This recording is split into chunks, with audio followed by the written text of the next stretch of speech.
দেখছো, একটা, দুইটা, তিনটা। তোমার কোনটা পছন্দ হয়েছে? গাইস, এই কালো কালো ধোঁয়াটা দেখে আপনারা হয়তোবা ভাববেন কোথাও আগুন লেগেছে, কিন্তু আগুনটা আর কোথাও না গাইস, বড় সতীনের মনে গিয়ে লেগেছে। কেন এই কথা বলছি অবশ্যই আপনারা জানতে পারবেন। তার আগে শুরুতে তো দেখলেনই আমার শাশুড়ি কিছু জামা কাপড় আমাতুর রহমানকে দেখাচ্ছিল। তো বড় সতীনকেই বলে রাখি যে তোমার সন্তানের জন্য আজকে জামা কাপড় কিনে আনা হয়েছে। তো তোমার ছেলে সন্তানের জন্য না, তোমার মেয়ে সন্তানের জন্য। তুমি তো আবার তোমার দুই ছেলে মেয়েকে একই রকমই দেখো। আমি দুই রকম করি আর কি, আমি তো ভালো মানুষ না। তা আশা করি মানে এটা নিয়ে তোমার কোনো সমস্যা থাকবে না যে তোমার মেয়ের জন্য জামা কাপড় কিনে আনা হয়েছে।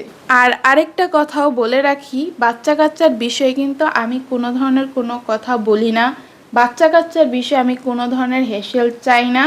বড় সতীনও যাতে বিষয়টা নিয়ে মাতামাতি না করে আগেভাগে আমি বলে রাখি, বাচ্চার সাথে আমাদের ঝামেলার কোনো যাতে টানাটানি ও না করে, যদি করে তাহলে নিজের মূর্খতার পরিচয়টাই দিবে।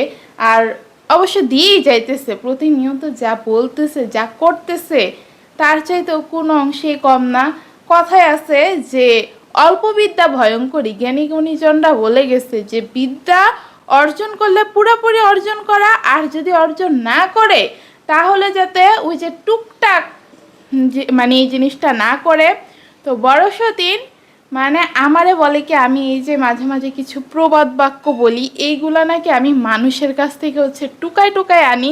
তা বলি কি, মানে অন্যান্য মানুষজন ভিডিও বানায় আর কি, তাদের থেকে নাকি আমি টুকায় আনি। তো তোমারই বলতেছি যে কোন সতীনদেরকে দেখছো যে দুই সতীন আছে, তারা হচ্ছে তোমার মতো সতীন আনার পরে সতীন এখন বেজ্জা আছে, সতীন এখন সংসার করতে চাইতেছে না, এখন হচ্ছে অনেক প্রবাদ বাক্য ছাড়তেছে। তার কাছ থেকে আমি হচ্ছে টুকাই আই না, প্রবাদ বাক্যগুলো ছেড়ে দিছি। একটু দেখাইও তো এমন কেউ আছে নাকি।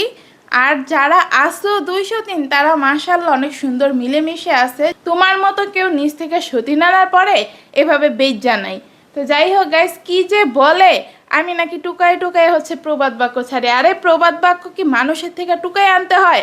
আমরা আমাদের জীবনে কম প্রবাদ বাক্য শুনছি না বইয়ে কম প্রবাদ বাক্য পড়ছি? পড়াশোনায় তো তোর মনে কর যে সবসময় ছিলি গাট্টু একটা, বছরে পড়তেই বসতি 1-2 দিন, আর সেটা হচ্ছে পরীক্ষার আগের দিন রাতে। তো তোর মতো মেয়ের মুখ থেকে আর কি বের হবে বল? দাদু, তোমার জন্য দেখো কতগুলো জামা এনেছি। দেখছো, একটা, দুইটা, তিনটা। তোমার কোনটা পছন্দ হয়েছে? এটা। আর এটা? এটা তাহলে আমি পরবো? কে পরবে? সব তোমার। দেখো, তোমাকে আরো এনেছি। হ্যাঁ, দেখছো, এই দুইটা পেন এনেছি।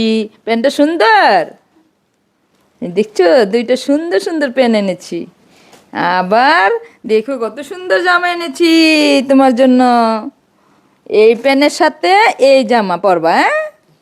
এই জামার সাথে এই পেন, আর এই জামার সাথে দেখছো এই পেন।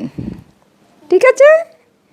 তো গাইস, আমি যেই কথায় ছিলাম, বড় সেদিন হচ্ছে পরীক্ষার আগের দিন রাতে একটু টুকটাক পড়তো, যাতে পরীক্ষার খাতায় কোনো রকম কিছু লেখা আসতে পারে, মানুষের থেকে একটু দেখা দেখা লিখতে পারে যে হ্যাঁ আমি যেটা পারি আমি যেটা পড়ছি, যাতে বলতে পারে আর কি। তো যাই হোক, ওই টুকটাক পড়ছে। এই পরীক্ষার আগের দিন রাতের পড়াশোনা কি মানুষের জীবনে মনে থাকে বলেন তো? ও মানে এইসব ক্ষেত্রে না সবসময় মূর্খতার পরিচয়টাই দেওয়া যায়। আর আমি এই কথাগুলো কেন বলতেছি আজকে সেটা আপনাদেরকে অবশ্যই বলবো। ও আমারে কি বলছে কথাটা আগে হচ্ছে বলে নিই, ও কি আর আমি কি জিনিস। গাইস, আমি এ পর্যন্ত যত বোর্ড এক্সাম দিয়ে আসছি সবগুলোতেই A+ পেয়ে আসছি। তো A+ কি আমার বাপ দাদার সম্পত্তি যে আমারে হচ্ছে তুলে দিচ্ছে তারা এমনি এমনি পড়াশোনা না করে? আর যে পড়াশোনাগুলো করছি সেগুলা কি ভুইলা গেছি রে বোন? মানে নিজের সাথে কেন আমারে সবসময় তুলনা করতে আসস? আমি কি ভাই পড়াশোনা না করে এতটুক চলে আসছি? আর যে পড়াশোনাগুলো করছি সেগুলা কি ভুইলা গেছি? আমি এখনো পড়াশোনার উপরেই আছি। মানুষজন মৃত্যুর আগ মানে জন্ম থেকে মৃত্যুর আগ পর্যন্ত সে কোনো না কোনো শিক্ষা নিয়েই থাকে।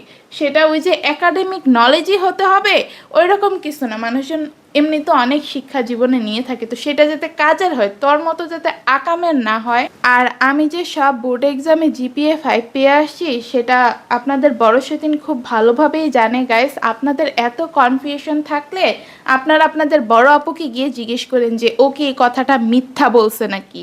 যদিও বা এই বিষয়ে বড় সেদিন অনেক আগেই বলে দিছে যে আমি মানে জিপিএ 5 পাওয়া একটা স্টুডেন্ট। তো যাই হোক গাইস, আমি যে এতদিন এত পড়াশোনা করছি সেগুলো কি ভুলে গেছি? আর হচ্ছে বাংলা দ্বিতীয় পত্রে আমরা যে ভাব সম্প্রসারণগুলো পড়তাম সেগুলো কি ছিল? সেগুলো তো প্রবাদ বাক্যই ছিল। তো সেগুলোকে আমরা ভুলে গেছি? আমাদের বাস্তব জীবনেও তো অহরহ কত প্রবাদ বাক্য ইউজ হয় গাইস। তো আমার কেন টুকাই আনতে হবে? এমনকি আপনাদের কাছে একটা জিনিস বলি গাইস, আমি যখন ক্লাস 8-এ পড়ি তখনই আমি হচ্ছে 20টা ভাব সম্প্রসারণ মুখস্থ করছিলাম। 20টা ভাব সম্প্রসারণ মুখস্থ করা মানে কি জানেন আপনারা? 20টা প্রবাদ বাক্য আমি ক্লাস 8-এই পারি। তারপরে 9-10-এ গিয়ে কিছু কিছু কাজে লাগছে, কিন্তু ম্যাক্সিমামই আবার নতুন করে পড়তে হয়েছে। তো আরও কয়েকটা যুগ হয়েছে। তো প্রবাদ বাক্য আমার ওই যে তোর মতো মানুষরে কপি করতে হয় না, মানুষের থেকে এইসব হালকা পাতলা জিনিস টুকায় টুকায় আনতে হয় না। আমার যোগ্যতা তোর থেকে অনেক উপরে। তো তুই যে আমার নিয়ে কথা বলস, তোর যে কথা বলতে দেই, এটাই তোর অনেক সৌভাগ্য। তো গাইস, এইসব বিষয়ে আসলে কথা বলতে আমি বাধ্য হইলাম বড় সতীনের কারণে। ও বলে সামান্য প্রবাদ বাক্য আমি বলি, সেটারে প্রবাদও বলতে পারে না। এগুলোর যে আসলে কি বলে এটাও জানে না, বলে কি ছন্দ। ভাই ছন্দ ওই যে মনে করো যে পুলা মাইয়ারা বৈশা আজাইরা যারা ছন্দ বানায় ওইগুলারে ছন্দ বলে। আমি যেগুলা বলি সেগুলারে প্রবাদ বলে। আর প্রবাদ মানে কি, ওই যে গুগল এআই এর মধ্যে কথা জিজ্ঞেস করে হচ্ছে আইসা ভয়েস ওভার দেস না, গুগল এআই রে জিজ্ঞেস করিস যে প্রবাদ জিনিস কি, প্রবাদ আর ছন্দের মধ্যে তফাৎ কি, সেটা আগে ভালো করে যাই না আসি কি সেরে যে কি বলে। যাই হোক গাইস, আমি এসব নিয়ে কথা বলতাম না, কিন্তু বাধ্য হইলাম ওর কারণে বলতে। আমি কি সব বলে, কথার কোনো ধরনের কোনো আগামাথা নাই। বলে কি আমার কথার নাকি আগামাথা নাই? আমার যেই কথা আমি বলি সেইটা একদম মানুষকে বুঝাইয়া পুরাপুরি লজিক দিয়া বুঝাইয়া তারপরে হচ্ছে ওই কথা শেষ করে আরেক কথায় যাই। আর তুই কি করস চুন্নি, তুই হচ্ছে এক কথা থেকে আরেক কথায় ফুরুত মারস। তারপরে গাইস এখানেই শেষ না, ও হচ্ছে চাদর নিয়ে আবার কথা তুলছে। এই একটা সিলি বিষয় ও কোনোভাবে হজমই করতে পারতেছে না। আসলে কুকুরের পেটে ঘি কেমনে সহ্য হবে বলেন? ওর পেটে কি আর ভালো জিনিস সহ্য হয়?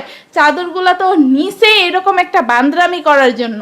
জামাই যেই জায়গায় ভিডিওতে সরাসরি বইলা গেছে যে চাদর একটা আমার বড় বউয়ের, একটা আমার ছোট বউয়ের, ওই জায়গায় ও আমার চাদরটা নিয়ে তো নিজের সবচেয়ে বড় চুন্নিটাই প্রমাণ করলো।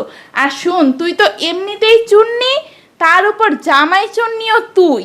কারণ জামাই যদি আমি চুরি করতাম, তুই যে বলছিস আমার নাকি জামাই চুন্নি বেডি বলবি, শুন, জামাই চুন্নি বেডিটা হইতেছিস তুই। আমি যদি জামাই চুরি করতাম তাইলে আমি জামাই নিয়ে দরজা আটকেই বসে থাকতাম চুরি করে নিয়ে। চুরিটা তুই করছস, এই কারণে তুই জামাই নিয়ে ঘরে দরজা আটকে বসে থাকস। তো কথাটা ওই যে ঘুরা ফিরা তো নিজের গায়ে নিয়ে ফালাইছস। আর গাইস, আরেকটা বিষয় আজকে আমি আবারও বলি, এর আগে আরো অনেকবার আমি বিষয়টা আপনাদেরকে হচ্ছে বিস্তারিত বলে গেছিলাম। তো ও যে বলছে যে জামাই নাকি নিজের মুখে বলছে ও যাওয়ার আগে হচ্ছে আমার মধ্যে হিংসাত্মক নাকি আচরণ প্রকাশ পাইছিল, আমি জামাই নিয়ে একলা কাটাইতে চাইতেছি, এই ধরনের আচরণ আমার মধ্যে প্রকাশ পাইছে। তো জামাই যে একদম প্রথমে বলছে, আমার এই কথাগুলো বলার পাশাপাশি জামাই কিন্তু এগুলোও বলছিল যে তোর আচরণ অন্যরকম ছিল, তুইও সারাদিন আমারে খেপাইতি বৈশা বৈশা, যে তোর জামাই নিয়ে তুই একলা থাকিস, তোর ওই যে কবিরাজ তোরে কি বলছে, তখন তো আমি একটু অসুস্থ ছিলাম, এগুলো নিয়ে হচ্ছে বড় সেদিন মজা নিত। যেই মানুষ আমারে ভালোবাসে সেই মানুষ আমার অসুস্থতা নিয়ে কিভাবে মজা নিতে পারে? তুই তো বলছো যে তুই নাকি 7 মাস আমার আচরণ দেখতে দেখতে বিরক্ত হয়ে গেছিস, তাহলে তুই কেন তখন আমার অসুস্থতা নিয়ে মজা করছিলি? তখন তো তুই অনেক সিরিয়াস ছিলি বিষয়টা নিয়ে, কান্নাকাটিও করছস, মানুষের সামনে দেখাইছস গিয়া। ঘরে কান্নাকাটি করস আর না করস, ভিডিওতে গিয়ে ঠিকই কান্নাকাটি করছস। তোর তো আবার কান্নাকাটি করার স্বভাব অনেক ভালো আছে। তো বুঝ, তুই কত বড় নাটকবাজ, কত বড় নাটকের উদাহরণ তুই দিয়ে গেছস। তোর কারণে বিরক্ত হয়ে হচ্ছে আমার মুখ খুলতে হয়েছে, নাইলে আমি যখন ব্লগ শুরু করছি তখন পারতাম না রে তোরে নিয়ে কথা বলতে উল্টাপাল্টা। আমার মধ্যে যদি ওই ধরনের চিন্তা ভাবনা থাকতো, কিন্তু আমি তা করি নাই, কারণ আমার তো তোর মতো হচ্ছে ছোট মন মানসিকতা না। আমি সব সময় সবার সাথে ভালোটা দেখানোর চেষ্টা করছি, যে আমরা যে সতীন হয়েছে আমাদের মধ্যে সম্পর্কটা ভালো আছে। কিন্তু তোর মধ্যে যে শয়তানি ছিল, ওই একদিন আগে আর পরে ঠিকই শয়তানিটা প্রকাশ পাইছে। আর হচ্ছে গাইস, ও হচ্ছে আগে ভিডিওতে কথাই বলতে পারতো না, হ্যাঁ কাইপা একদম মনে করেন যে পড়ে যেত, আর এখন ভিডিওতে এসে ও সবই করতে পারে। তো ও কত বড় নাটকবাজ, আপনাদের কয়টা উদাহরণ লাগবে আপনারা জাস্ট বলেন, আমি চোখের সামনে উদাহরণ দেখাই দিব। ও আমার কয়টা এই ধরনের চোখের সামনে হচ্ছে মানুষটা প্রমাণ দেখাইতে পারবে, ও যাতে বইলা যায়। কিন্তু আমি যাই বলি না কেন, আমি সব প্রমাণ সহ বলি এবং মানুষকে ধৈরা ধৈরা জানাইও দেই, এই জায়গায় তুই এই কথা বলছস, এই জায়গায় তুই এটা করছস, আমি সবই দেখাইতে পারি। তো হারামি কার মধ্যে ছিল, সেটা কাজে কর্মে কথায় বার্তায় একদম সম্পূর্ণভাবে প্রমাণিত। আর সবচেয়ে মজার বিষয় হইতেছে কি জানোস, এই যে আমার নামে সারাদিন এত বদনাম করস, এত কিছু করস, তারপরে আবার আমারে বলস যে মানুষটা কি তোর খুব ভালোবাসে, খুব পছন্দ করে। তো তারপরে আমার চ্যানেলের সাবস্ক্রাইবারগুলো নাকি সব তুই তোর জামাই হচ্ছে এনে দিছস, তোর কারণে নাকি আমার চ্যানেলে এতগুলো সাবস্ক্রাইবার হয়েছে।